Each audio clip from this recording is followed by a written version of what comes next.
अभी तक हम लोग जो भी क्वालिटेटिव प्रॉपर्टीज वगैरह के बारे में पढ़ रहे थे वो सब लोग हम लोग पूरा आपके सॉल्यूशन जो चैप्टर था वो आइडियल सॉल्यूशंस के लिए वर्क कर रहा था।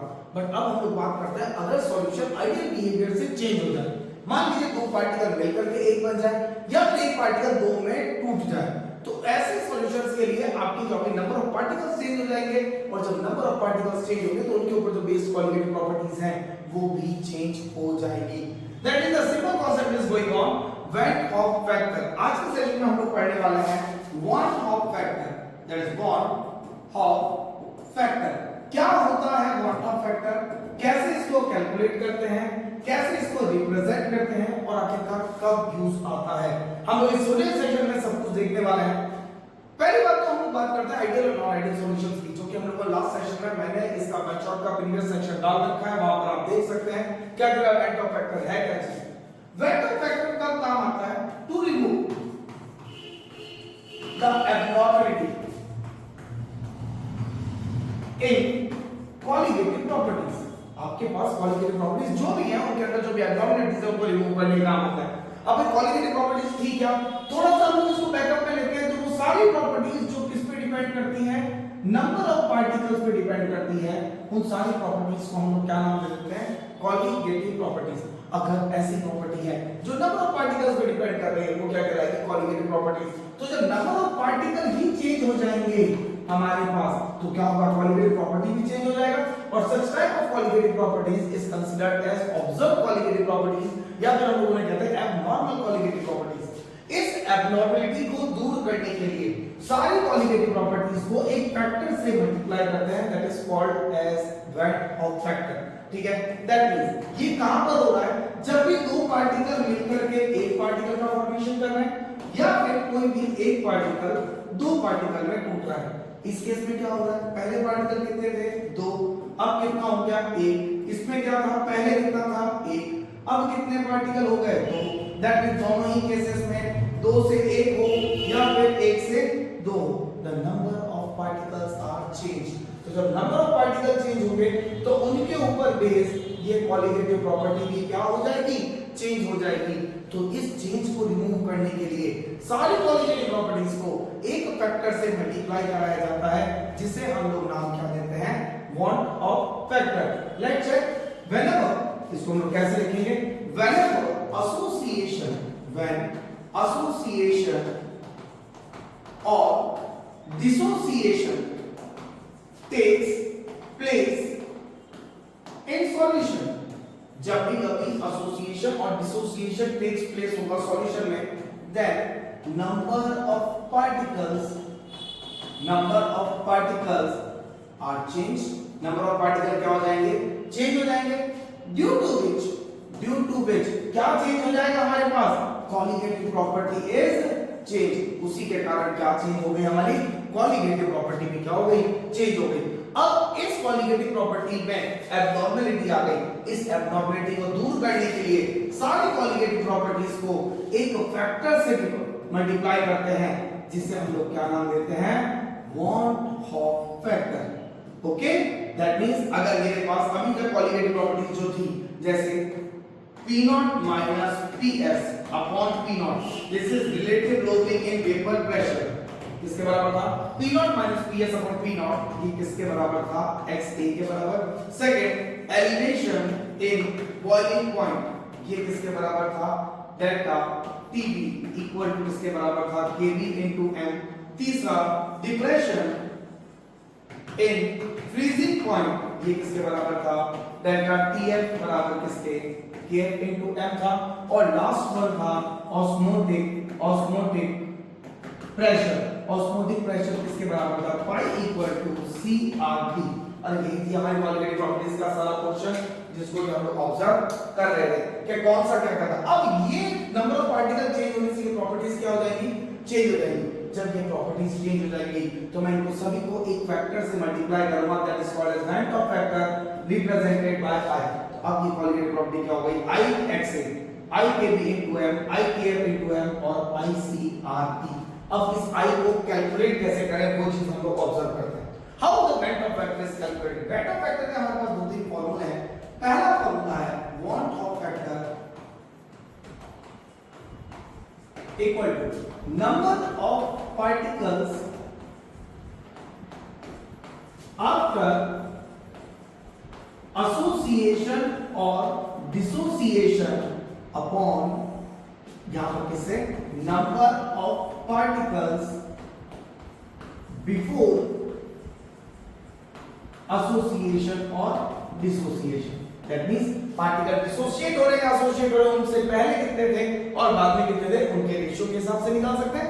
सेकंड वाली की प्रॉपर्टी की बात करें, that is observe qualitative property upon normal qualitative property।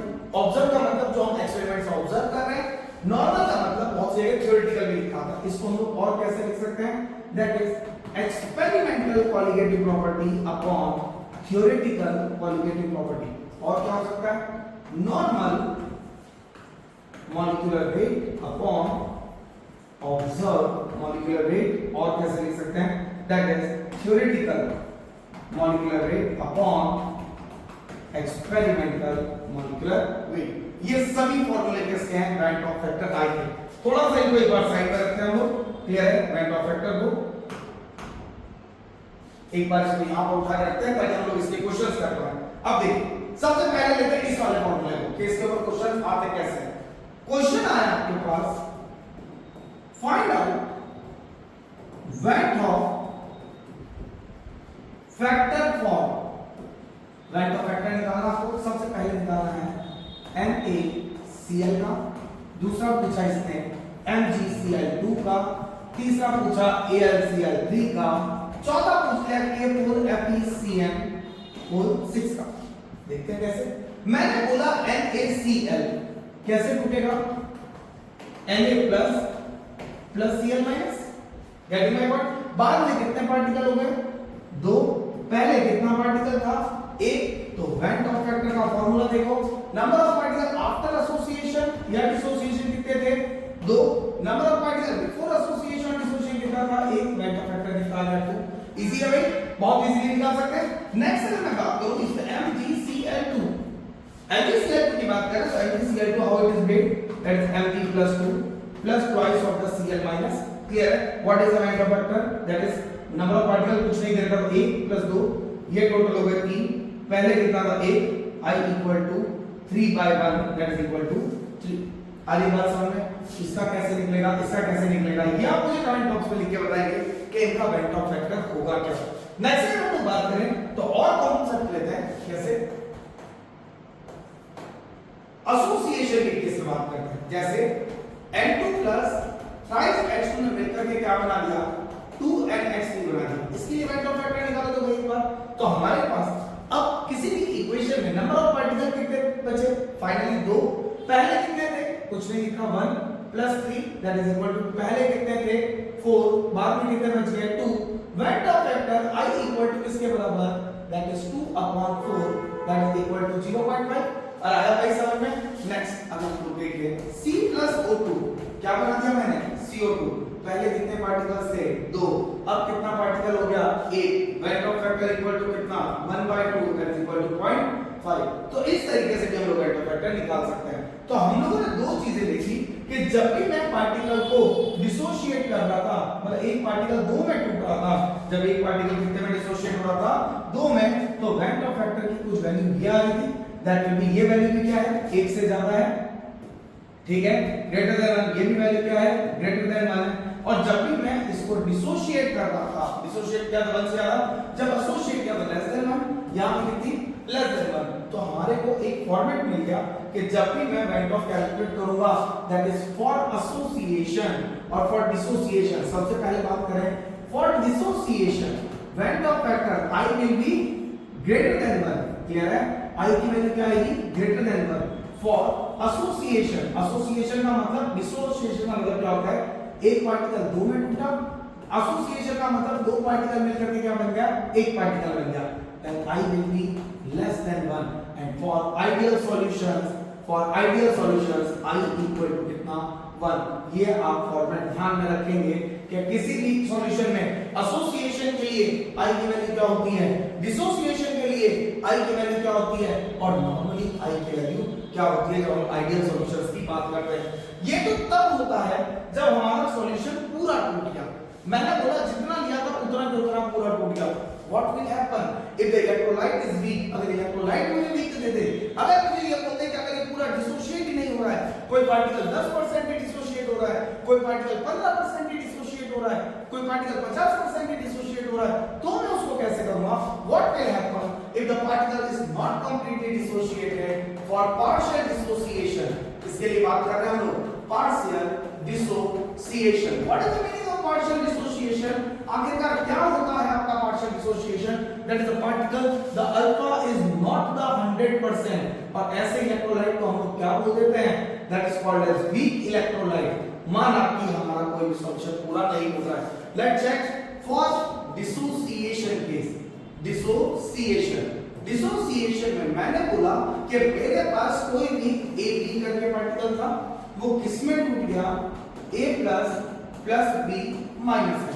But क्या हुआ कि इनिशियली जब टाइम 0 था तो इसके कितने मोल थे? 1 एंड दैट विल बी 100%, तो ये कितना था? 0, और ये भी कितना था? 0। मैंने बोला t बराबर एनी टाइम t पर इस 1 का अल्फा परसेंट टूट गया, that is 1 into 1 minus alpha, that is यहां कितना बन गया? ये भी अल्फा और ये भी कितना बन गया? अल्फा बन गया। अब भाई ऑब्वियस सी बात है, दैट इज कितने पार्टिकल बने? 2 particle, that means it will equal to 2 alpha. अगर ज्यादा मैटेरियल देखे तो हम इसको इस तरीके से समझते हैं। Let's check. मैं एक चीज बताता हूं। मैंने बोला मेरे पास कोई भी एक पार्टिकल था an एंड वो नंबर ऑफ n पार्टिकल्स में डिसोशिएट हो गया। Let a particle an dissociated to the dissociate to n particles. कितने पार्टिकल में टूट गया? n पार्टिकल्स में ये डिसोशिएट हो गया। दैट मुझे यहां से क्या मिला? an। मैंने बोला t बराबर जब 0 था तो ये कितना था? 1, तो ये कितना था? 0। मैंने बोला t बराबर कोई भी टाइम पर इस पार्टिकल में से अल्फा चला गया, that is 1 minus alpha. Equilibrium हो जाता है तो ये कितना बनेगा? That is equal to n alpha. कैसे? मैंने बोला 100 पार्टिकल थे, एक पार्टिकल, मैंने बोला टोटल कितने पार्टिकल थे? 100। मैंने बोला एक इसमें से 10% पार्टिकल टूटते हैं। पहली बात तो टूट कितने रहे? 10%। और एक पार्टिकल कितने में टूट रहा है? 2 पार्टिकल में टूट रहा है।